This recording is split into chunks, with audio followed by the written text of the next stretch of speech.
सुरुवातीला आता आपण आलो लाईन बारातील ग्रामदैवत हनुमान मंदिरमध्ये आणि श्रीकृष्ण जन्माष्टमी सोहळ्याची तयारी तुम्ही बघू शकताय। डेकोरेशन आता मंदिरामध्ये चालू आहे, तसेच पाळणा पण सजवणार आहेत।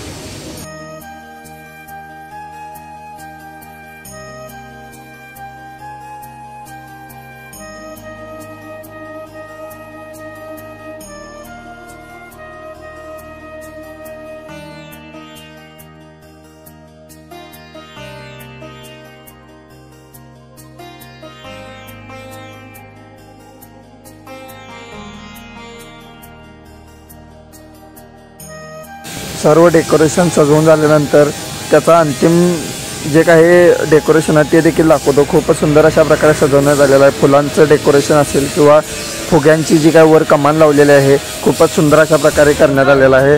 आपण आता सकाळी आलेलो आहे शिंगोशी मार्केट या ठिकाणी फुले नेण्यासाठी। फुले देखील घेऊन झाल्यानंतर श्रीकृष्णाची मूर्ती देखील एक सुंदर अशी मूर्ती घेतलेली आहे, तुम्ही बघू शकताय। त्यानंतर मंदिरामध्ये तुम्ही पाळणा सजवलेला देखील बघू शकताय। खूपच सुंदर अशा प्रकारे सजवण्यात आलेला आहे। थोड्याच वेळात तुम्हाला मी कार्यक्रमाचा जे काही मुख्य व्हिडिओ आहे तो देखील दाखवतो।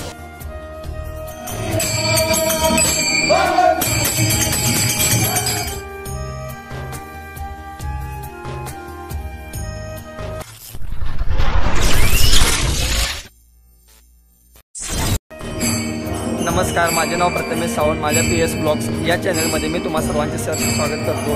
नवीन व्हिडिओ घेऊन आले ज्यामध्ये तुम्हाला आमच्या लाईन बाजार या ठिकाणी श्रीकृष्ण जन्माष्टमी सोहळा पार पडला ते तुम्हाला मी या व्हिडिओच्या माध्यमातून दाखवणार आहे। व्हिडिओ शेवटपर्यंत बघा। व्हिडिओ आवडला असेल तर लाईक करा, शेअर करा, कमेंट करा आणि असेच नवनवीन व्हिडिओ पाहिजे असतील तर माझ्या चॅनलला सबस्क्राईब करा। आत्ता पण आहे लाईन बाजारातील हनुमान मंदिर या ठिकाणी। आपल्या लाईन बाजारचं ग्रामदैवत हनुमान मंदिर या ठिकाणी आहे आणि तुम्ही आतमध्ये बघू शकता भजनाचा कार्यक्रम चालू आहे आणि थोड्याच वेळात आता गोकुळ जन्माष्टमी म्हणजे जन्मकाळ सोहळा पार पडणार आहे आणि त्याआधी आता भजनाचा कार्यक्रम असतो तो मंदिरामध्ये आता चालू आहे आणि थोड्याच वेळात आता जन्मकाळ सोहळा चालू होणार आहे, ते पण तुम्हाला दाखवतो। खूपच सुंदर अशा प्रकारे श्रीकृष्ण जन्माष्टमी सोहळ्याचं डेकोरेशन आहे ते करण्यात आलेलं आहे, तुम्ही बघू शकताय। त्याच दरम्यान आज 15 ऑगस्ट असल्यामुळे भगवा पांढरा हिरवा असं ध्वज असणारे या ठिकाणी तुम्ही फुलांच्या माळा असतील किंवा पताके असतील हे खूपच सुंदर अशा प्रकारे डेकोरेशन करण्यात आलेलं आहे। श्रीकृष्णाची मूर्ती तुम्ही बघू शकता, खूपच सुंदर अशी मूर्ती आहे।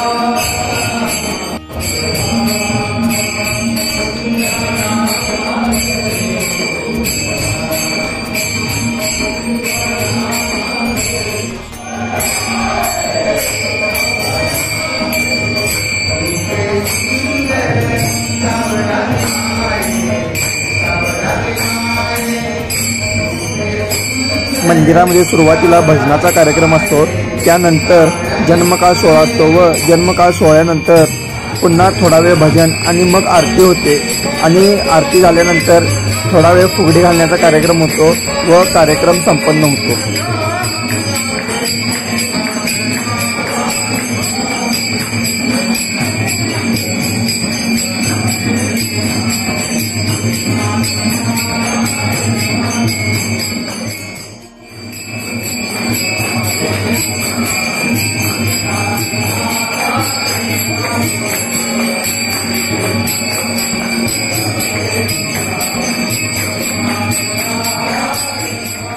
सुरुवातीला श्रीकृष्ण जन्मकाळ सोहळ्याची तयारी चालू आहे। सुरुवातीला पाळणा पुजला जातो व त्यानंतर पाळणा म्हटला जातो।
कृष्ण हा देवकी आणि वसुदेव यांचा पुत्र आहे.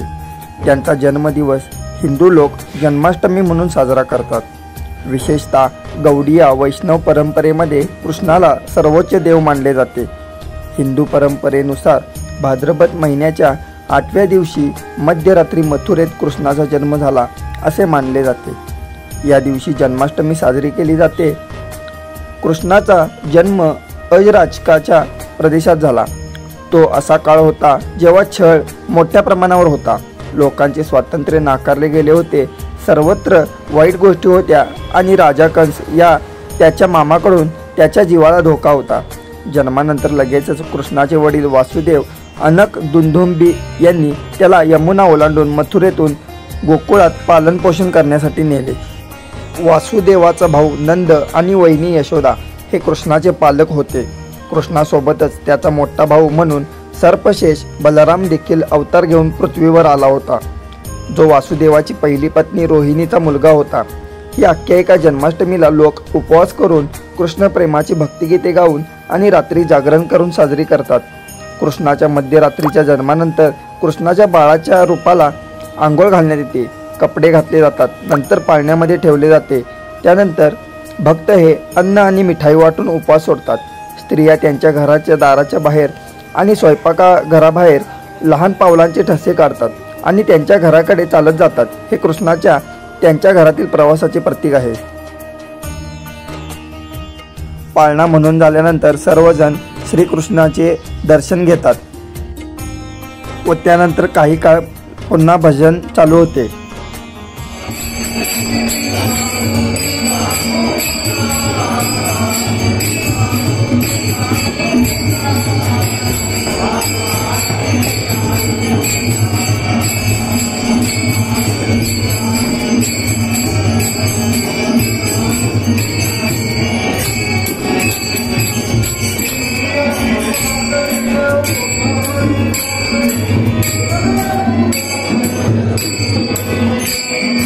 मंदिराच्या बाहेर सर्वांना सोंटवडा प्रसाद वाटप केला जात असतो।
तर अशा प्रकारे आमच्या ग्रामदैवत श्री हनुमान मंदिर लाईन बाजार या ठिकाणी श्रीकृष्ण जन्माष्टमी सोहळा मोठ्या उत्साहात पार पडला। हा व्हिडिओ तुम्हाला संपूर्ण आवडला असेल तर लाईक करा, कमेंट करा, शेअर करा आणि असेच नवनवीन व्हिडिओ पाहायचे असतील तर माझ्या चॅनलला सबस्क्राईब करा।